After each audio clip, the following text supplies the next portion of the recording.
Okay guys, now we're going to talk about subtraction, and subtraction really does not differ at all from that addition, and just we know that subtraction we take away instead of add. We're still going to approach it the exact same way, so we want to still, like for instance, if I'm looking at the problem, let's say, I don't know, how about 8 and let's say 3/4, and I want to subtract 2 and let's say 1/5. Then again, same idea as we looked at with the with the addition as well. In the subtraction, you can also isolate the whole numbers from the fractions, so I can separate the 8 and the 2. I can come back and get that towards the end. But I want to take a look at the 3/4 and the 1/5. So looking at just that, if I was looking at just those two fractions, 3/4 minus 1/5, once again, we need a common denominator.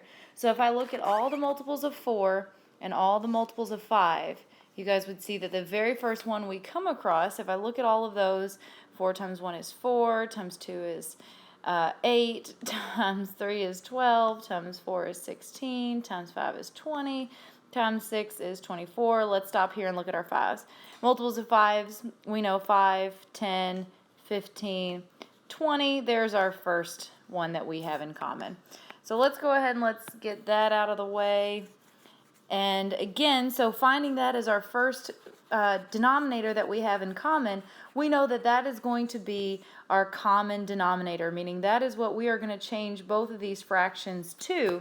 But don't forget, once you change the bottom number some way, you have to change the top number the exact same way. So I'm going to go over here to the side, and I am going to work with just the 3/4 first. So if I'm changing 3/4 to something over 20, we have to again change the top and the bottom the same way. So to go from 4 to 20, we multiplied by 5. So I must do the exact same thing to the top. 5 times 3, I know, is 15. So that's what I'm using down here in place of our 3/4 in this problem. Over here on the other side, I'm going to do the same thing with the 1/5. I need to change it to something over 20 as well. And again, looking at changing 5 to 20, we have to think about what we multiplied by. We multiplied by 4. So I must do the exact same thing up here to the top number. 1 times 4, I know, is 4. So that is what I'm going to use in place of this problem, in place of the 1/5 in this problem. So now that this allows me to go ahead and subtract. I'm going to get this work out of the way over here. So that allows me to go ahead and subtract 15 minus 4. If I were to go ahead and subtract that, we know that that is 11, and then 20 is our denominator. So there is our fraction answer. 15 20ths minus 4 20ths is 11 20ths. Now I can come back up to the top and get my whole numbers. As we're not finished, this wasn't just 3/4 minus 1/5. It was 8 and 3/4 minus 2 and 1/5. So I have to go back and get that as well. So 8 minus 2, guys, we know is 6. So my total answer is 6 and 11 20ths. There we go. So as I mentioned, subtraction just really does not differ that much from the addition, in just that we are subtracting instead of adding. The only slight difference that we may occasionally run into is if we think about subtraction that we talked about in week 1, we know that when we subtract whole numbers, remember when, for instance, just to give you an example with just whole numbers, as we talked about subtraction in last week's class, if I'm subtracting, say, 57 minus 13, not a big deal. I just take 3 from 7, that gives me 4. 1 from 5 also gives me 4. There's my answer. Whereas if I had 57 minus 19, that was only a slight issue in that we know that we could not take 9 away from 7, being that 9 is a bigger number than 7. So what did we do? We had to borrow. We borrowed from 5, we made it 4, so that we can make our 7 17. We may run into a similar case in subtraction of our fractions, and the only thing that we may run into is when I can't subtract just the fractions themselves. And so I'm going to introduce you guys to what's now called borrowing. And this only is something we'll run into in subtraction, as we saw with our whole numbers as well. that only borrowing happens when we have to. And let me show you an example. Starting off, just kind of introducing you guys to this. If I had, let's say, 10 minus 3/5. Okay. 10 minus 3/5. We know that, as we looked at in just the previous example, that when we are subtracting fractions, that we want to take two fractions away from each other, not a whole number. We can take the fractions away from each other, and we can take the whole numbers away from each other. That was kind of our shortcut. In this case, this problem is, we automatically know that we can borrow in this problem. It's a much faster method than a different way of approaching this. When you all were first taught fractions, you may have been taught that what you can do is you can put this 10 over top of a 1, and then all you all need to do is find common denominators between the 1 and the 5. And so to me, that takes kind of a lot of time. I'm going to show you guys here a much quicker way that we can approach this instead of doing that. So here's what we're going to do. Let me get this out of the way here. Okay, so instead, we are automatically going to look at this as a borrowing problem. Now, bear with me the first time I do it, because it's new to us, so it may be something that takes a second to get used to. But what we can do, as soon as we have a whole number minus a fraction, we can automatically look at this and say, oh, okay, I need to borrow. So what we're going to do, what I mean by that is we borrow from that first whole number, and anytime we borrow, we always make it 1 less. What I'm going to do with that 1 that I just borrowed is I'm going to write it right next to my 9, but as a fraction. And remember, when we were talking earlier, when we were talking about improper fractions, how 1 written as a fraction is anything over itself, such as, 8 over 8, when we're looking at the pizzas earlier. 9 and 8/8 would represent 10.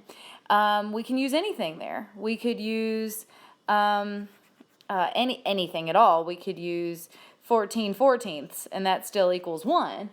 But since my fraction I'm getting ready to subtract has a denominator of 5, I'm going to choose to make this 9 5/5. And that's based on this denominator over here. I chose to do that. If you look at that number a little bit harder, 9 5/5 is the same thing as 9 and 1. And we know 9 plus 1 is 10. All I've done is taken that 10 and simply just rearranged it a little bit so that it is now a whole number and a fraction. That's going to make it much, much simpler to take away this second fraction, 3/5, because now I can subtract my whole numbers.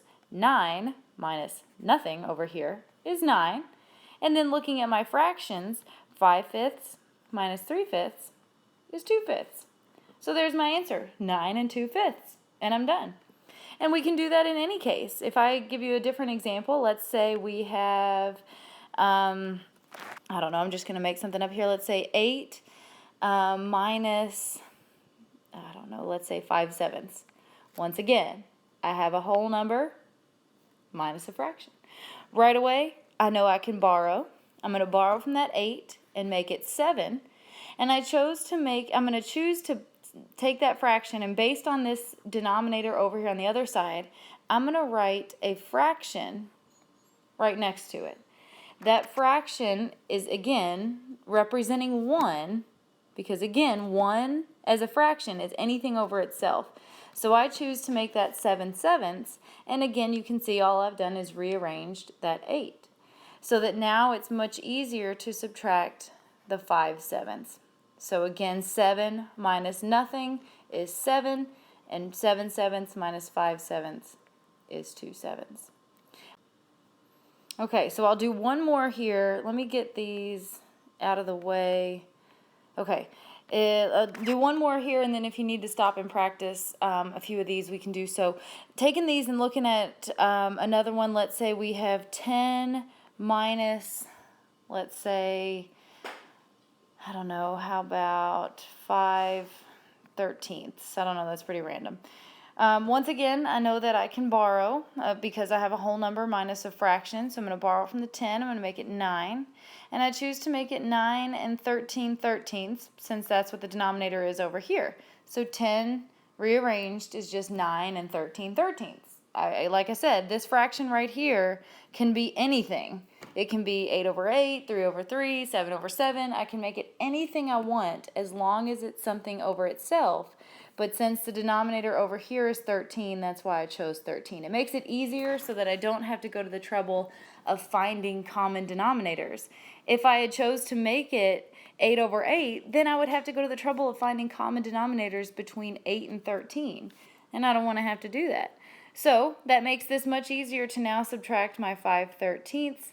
When I do so, 9 minus 0 is 9, and 13/13 minus 5/13 we know is 8/13. And that gives us our answer. Okay, one other thing I want to show you with this, sometimes, just looking at the exact same problem we just had, it was 10 minus 9/13. I'm going to show you a slight change on this. What if, instead of just 10 by itself, what if it was 10 and, say, 2/13? 10 and 2/13 minus 9/13. Then what happens in this case, I still can't subtract my fractions from each other. Instead, I still need to borrow here, and that's what's going to happen because I can't take, since 9 is bigger than 2, I cannot subtract these two fractions. So what I'm going to have to do is I'm still going to borrow the same way I did on the previous example. I'm going to borrow from that 10 and make it 9. I'm going to make it 9 and let's say, I'm going to make it 9 and 13/13 again. Sorry, I just realized that in the previous example, this numerator over here was actually 5 in the last example. But this still works the same way, so you guys see where I'm going with this. I know it's not exactly how it was on the last example. Sorry about that. But I still borrow and make this 9 and 13/13, and I chose to make it 13/13 because that's our common denominator in this problem. Now, 9 and 13/13, again, is simply just 10 rearranged. But don't forget, in this problem, 10 is not by itself. 10 is also up here with that 2/13. So what I have to do is I just have to incorporate this as part of our problem, as part of our number in this one here. So let me just erase this off the bottom here. So really, this whole number up here, the 10 and 2/13, all we're doing is rearranging it to now be 9 and 15/13. All I've done is just added these two fractions together to become one big number. Now it's much simpler to subtract this big fraction that I've run into on the next example here. So once again, we have 9 minus 0 is 9, and then 15/13 minus 9/13 in this case gives us 6/13. Okay. Let me give you another one that looks kind of similar to that one because that one may have been kind of confusing. So once again, we can borrow when we cannot subtract just the fractions on their own. When the fractions in our little shortcut is too much. So given another one, and this, in fact, I'm going to make this one even trickier because in the next example, we have to find common denominators. Let's say we run into this. Let's say we have 5 and... let's say 5 and 1/6 minus 2 and 3/4. Okay, so right now, at this very moment, I'm actually not aware that this is a borrowing problem where I'm going to have to borrow. It looks like a regular subtraction problem to me, so I'm going to treat it as one. What I'm going to do is I'm going to forget about the 5 and the 2 right now, our whole numbers. I'm going to look at just 1/6 and 3/4. No matter what, anytime I have addition or subtraction, my first step is always going to be common denominators. That should always be the first thing I do in an addition or a subtraction problem. So I'm going to look at all my multiples of 6 and all my multiples of 4. And when I do so, you guys will see, I think we've had an example like this already, you all will see that the first denominator that they have in common is 12. So what that means is both of these fractions need to change to something over 12. And we do, so I'm just kind of going to do a little shortcut version of that right now, as we've had a lot of practice with our common denominators. Remember, we changed the bottom number some way, so we multiplied what to get to 12, and 6 times 2 is what gives us 12. So I have to do the same thing to its top number, and 1 times 2 we know gives us 2. Over here on the other fraction, to get from 4 to 12, we multiplied by 3, so I have to do the same thing to the numerator, and we know that 3 times 3 gives us 9. So here you guys can see, without these, all these distractors in here, let's erase, our finding of common denominators.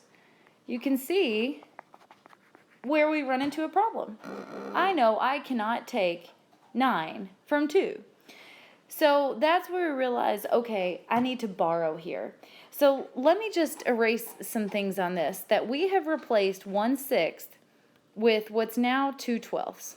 All we've done is found common denominators. So 2/12, and we have also replaced 3/4 with 9/12. So here we have our two fractions that we started out with, but now with our common denominators. And like I said, we realize we need to borrow once we cannot subtract just the fractions on their own. So immediately I can do the same thing we've done so far. I can borrow by taking away from 5. I'm going to again make it instantly, I'm going to make it 1 less. That 1 that I just borrowed, I'm going to write it right next to that 4 as a fraction, but I choose to make it, in this case, 12 over 12, because that's what our common denominator is in this problem. So there's our 5 rearranged, but don't forget 5 is not by itself. We also have to include the 2/12. That's part of this entire number up here. So this actually becomes 4 and 14/12, but that now makes it much easier to subtract this second number, 2 and 9/12. When I subtract just the whole numbers on their own, 4 minus 2 gives me 2. And now looking at the fractions, 14/12 minus 9/12 gives us 5/12. So my complete answer should be 2 and 5/12. Okay, so that's how we can approach borrowing. There's actually another method that we can look at, and I'm going to show you guys that as we get kind of towards the end, because in multiplication and division, if borrowing is something that just gives us a run for our money, once we get through the multiplication and division section, I'll show you guys there's a way that we can approach those problems a little bit differently. Okay, so let's go ahead and jump into the multiplication and division, because they're very, very similar too. Just like the addition and subtraction being very similar, the multiplication and division are both very similar in themselves. So multiplication, with that, in this case, what I think multiplication is a lot easier because we do not have to go to the trouble of finding common denominators. We don't have to make new fractions or anything based on those common denominators. So that makes it a lot simpler. In multiplication, all we have to do is, let's say I have 3/4 times 1/12. If I'm multiplying these two fractions, all I need to do is multiply my numerators and then multiply my denominators, and that is going to give me my answer. It's as simple as that. I just take 3 times 1 in this case, I get 3. Down at the bottom, I take 4 times 12, which is 48. And then all we need to do is double check to make sure if I can reduce it, as we do at the end of every problem. I want to make sure, can I reduce this? 3, I know I can divide that by 3 to make it smaller. I can make that 1. 48 dividing it by 3, if we double check that in our calculators, 48 divided by 3 is 16. So that means we could reduce it. It gives us 1 over 16. Another thing I'll show you guys, and this is something that you guys can use if and only if you want to use this, but in multiplication, if you want to use this, again, this is totally up to you. In multiplication, you can either reduce before you multiply or after. So you could look at these two problems and you guys are thinking, Ellie, I can't reduce either one of those. And you're right. 3/4 is already reduced. 1/12 is already reduced. However, in multiplication, you can look across at opposite numerators and denominators. So like the 1 and the 4, no, 1/4 as a fraction would already be a reduced fraction. But what about the 3 and the 12? If I look across at these two opposite numerators and denominators, you guys would see that 3/12 would not be a completely reduced fraction. both 3 and 12, I could divide by 3. And if I chose to do so there, then 3 divided by 3 is 1. 12 divided by 3 is 4. So that would make this fraction now 1/4 times 1/4. And if I do that, you guys know when we multiply straight across now, 1 times 1 is 1. 4 times 4 is 16. So all we did was multiply, or I'm sorry, just reduce before the problem instead. That's totally up to you if you would rather choose to do something like that and reduce at the beginning, or you can just do what we did at the first example and just reduce it at the end of the problem. That's totally up to you. So in any case, when we're multiplying, that's what we're doing, is we're just multiplying straight across. So the fraction 5/6 times, say, 3, 3/7. We multiply straight across. 5 times 3 is 15. 6 times 7 would be, we know, 42. And so with that being said, again, like I said, just reduce at the very end here. If we did so, we can look and see, well, I know 15, I can divide that by 15, but 42 divided by 15 does not work. 15, I can divide it by 5, but 42 is obviously not a multiple of 5. 15, I can divide it by 3, and if I chose to divide the 42 by 3 as well, you'll see that we will get an even fraction. 15 divided by 3 is 5. 42 divided by 3 gives us 14. So my reduced answer is 15/14. Okay, and we could have seen that for those of you guys that were reducing ahead of time. If you want to do something like that, you can see here at the 3 and the 6 that they could have been reduced at the very beginning. But like I said, that's just up to you guys. So that's the idea with multiplication, is we want to just get it to a point where we can multiply straight across. But a lot of you guys are probably thinking, not all fractions look like that. Not all fractions are just one number over another. Sometimes we may multiply by a whole number. If that's the case, if I have something like, I don't know, let's say 3/4 times 5.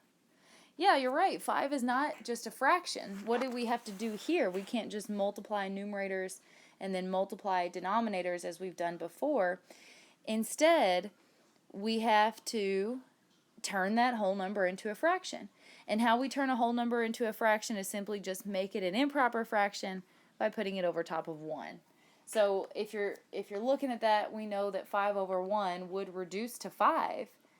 All we need to do is, we would just divide it and that would give us 5. But for the purpose of being in this multiplication problem here, we need to have a denominator, because I want to multiply my two numerators, multiply my two denominators, and that's what we would get here. We end up with 15/4. We just simply need to reduce it. Again, since 15/4 is an improper fraction, we take 15 divided by 4, and 4 goes into 15 3 times. Since 3 times 4 is 12, that gives us a remainder of 3. So my answer is 3 3/4 here. So that's the idea. Once you get your whole number into what I like to call numerator-denominator form, because it can be proper, it can be improper, as long as it's one numerator, so one number over top of a denominator, and your other fraction looks the exact same way, then that gets you to the point where you can multiply your two numerators excuse me, and then multiply your two denominators. So when both of your fractions look like that, like in the earlier example, perfect. All we're going to do is multiply straight across. 3 times 1, 4 times 12. Or if we have a whole number, like in the last example I gave you guys, something like 3/4 times 5, we simply just put that 5/1, and then we're at a point where we can multiply straight across again. Easy breezy. So looking at just another one, if I have 2/5 times 8, then again, I just put it over 1, and now I can multiply straight across. 2 times 8 is 16. Down at the bottom, 5 times 1 is 5. Once again, we run into an improper fraction, so we reduce by division.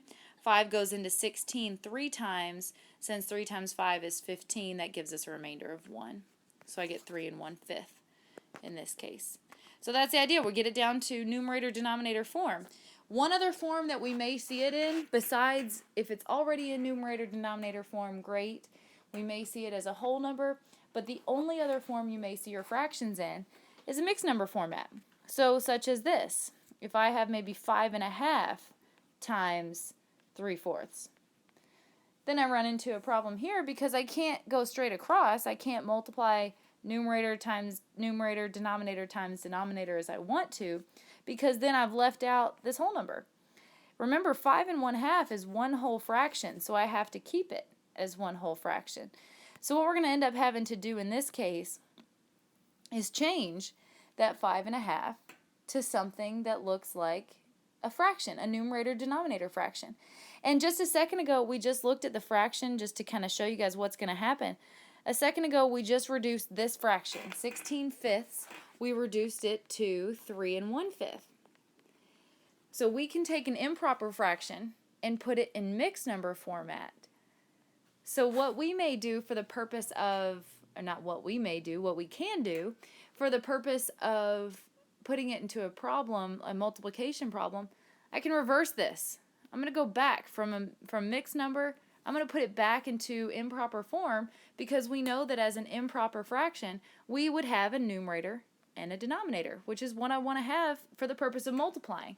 So what we would do here, in order to do that, we have to take the whole number. So in the mixed fraction 3 1/5, we take the whole number 3, we multiply it by the denominator, and then add the numerator. So we're going to go in kind of a counterclockwise direction and take, let me get some of this stuff out of the way here so we can see this a little bit better, and I'll show you what I mean. We're going in a counterclockwise direction. So we're multiplying these two first so that we're times here. 3 times 5, and then I'm going to add the 1. And that gives us our numerator. We know 3 times 5 is 16, plus 1 gives us 16. So there's our numerator. And our denominator, which was 5, just stays the same. So that's where that 16/5 came from if I was wanting to put it back in numerator over denominator form. Now, a second ago, I had the problem 5 1/2 times 3/4. So for the purpose of this problem, that's what I'm going to do here. I'm going to take this 5 1/2 and turn it into an improper fraction by taking 5 times 2, which we know is 10, plus 1 is 11, and remember 2 stays your denominator. So for the purpose of putting it in this problem, I can change it to 11 over 2, but now I can easily multiply 3 over 4, no problem. I can multiply straight across. 11 times 3 is 33. Down at the bottom, 2 times 4 I know is 8. I just need to reduce it. And reducing 33 over 8, since it is an improper fraction, 8 goes into 33 4 times with a remainder of 1, and 8 stays that denominator. So I would get 4 1/8 on that one. So that's the goal with multiplication, guys. Remember, that's just, I want it to be numerator over denominator, and I want your other fraction to look the exact same way. So numerator over denominator, and then because the end goal is to multiply numerators and denominators. And so the only other forms you would see that weren't in numerator-denominator form is either a whole number, so let's say 4, or, excuse me, or a mixed number. So let's say, I don't know, 3 1/6. So again, what's going to happen with these whole numbers? You simply just put it over 1. And then with these mixed numbers, you multiply in that counterclockwise movement, multiply and then add. This particular fraction would be 3 times 6, which is 18, plus 1. This would change to 19 over 6. And so then, I'm just moving this down here, 4 over 1 times 19 over 6, I'd be able to multiply straight across easily. Because like I said, that's the end goal in multiplication and in division. As we get into division, we're actually going to treat the exact same way. The idea is to be able to multiply straight across, because what's going to happen, division is actually going to become multiplication. Here's what happens here. Whenever we have any problem, let's say we have 5 3/4 divided by 1/5. Then what happens in this case when we're dividing, what we're going to do is we want to approach it the same way. First, look at it as putting it into numerator-denominator form. 1/5, we're okay. It already is in that numerator-denominator form. 5 3/4, however, is not. 5 3/4, we need to make it improper. So 5 times 4 plus 3 would be 23/4. And then, like I said, 1/5 was already in that numerator over denominator form. So we're good there. But here's what happens in division. In division, what we're actually going to do is we're going to do what's called multiply by the reciprocal, as some people may have been taught that. What that means is we're simply going to take that second fraction and we're going to flip it and then multiply. So another way that we can look at it, how I like to remember it, is we're going to keep this first fraction the same. We're going to end up changing division into multiplication, and then we're flipping that second fraction. So I like to remember the phrase keep, change, flip. Keep, change, flip. What that does is it allows me to it tells me that I'm going to keep this first fraction, I'm changing division into multiplication, and then I'm going to flip that next fraction. 1/5 is going to flip to 5/1. And then when I multiply straight across, I'm going to be able to do that real quickly. 23 times 5 gives me 115. Write that here. Down the bottom, 4 times 1 is 4. So this needs to be reduced. 115. Let's see, 4 will go into that 28 times, if I just quickly did it on my calculator here. So 28 times with a remainder of 3, and then my denominator stays 4. So my answer here would be 28 3/4. So no matter what, we get division. Like I said, division is going to end up becoming multiplication, so I want to put it in that numerator-denominator form. So just remember, once it's in that numerator-denominator form, all we have to do is keep, change, flip.